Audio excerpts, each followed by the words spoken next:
Je vous partage aujourd'hui 5 sites que tous les RH doivent avoir en favori. Le premier, le code du travail numérique. Vous connaissez maintenant cet outil, ça fait plusieurs fois que je vous en parle. C'est le site du gouvernement qui va me permettre de retrouver notamment tout le code du travail, toute ma convention collective et, chose absolument pratique et super pour les RH, des modèles de documents et des simulateurs. Simulateurs d'indemnité de rupture, de calendrier de rupture, de salaire brut, salaire net, etc. Donc le premier, on le note bien, code du travail numérique.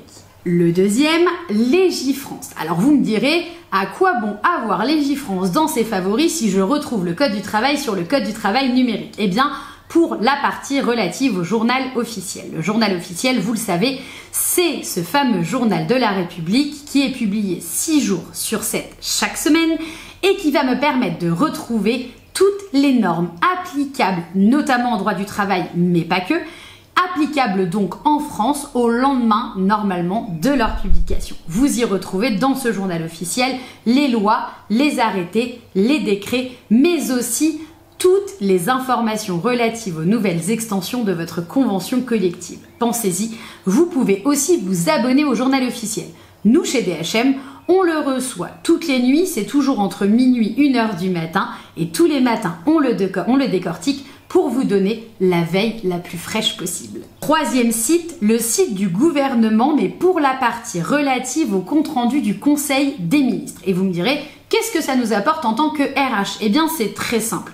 Vous vous rappelez, dans une de mes précédentes vidéos, je vous donnais et je vous disais l'importance pour un RH d'avoir une vision macroéconomique, mais aussi méso et micro. Eh bien, le compte-rendu du Conseil des ministres nous intéresse sur l'aspect macro. Pourquoi?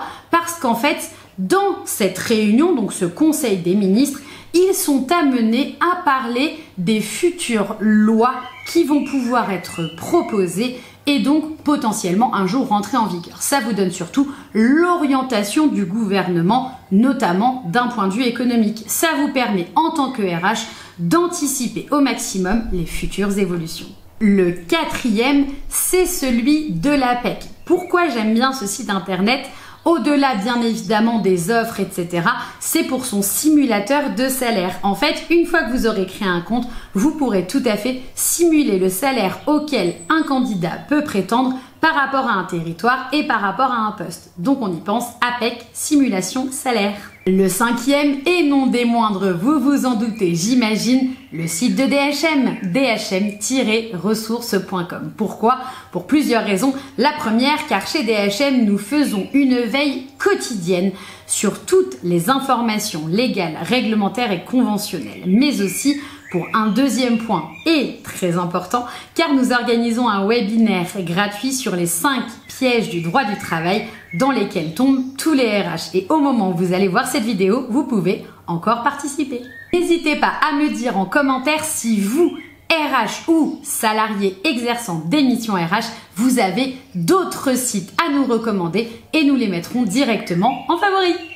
Et comme d'habitude, si vous savez que la veille est très importante à effectuer en entreprise mais que vous ne savez pas faire ou que vous n'avez pas le temps de le faire, rapprochez-vous de DHM, votre premier cabinet d'expertise RH qui se fera une joie de vous accompagner au quotidien.